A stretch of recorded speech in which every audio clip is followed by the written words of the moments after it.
ஆட்சி என்று சொன்னீரே விடியல விடியல தமிழக மக்களின் வாழ்வாதார விடியல எங்கே போச்சு தமிழக மக்களின் வாழ்வாதார எங்கே போச்சு என்ன ஆச்சு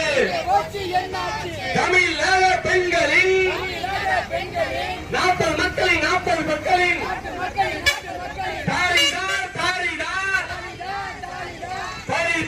பறி போச்சு கேவலம் விடியல் ஆட்சிக்கு கேவலம் ஸ்டாலின் ஆட்சிக்கு கேவலம் கலைஞர்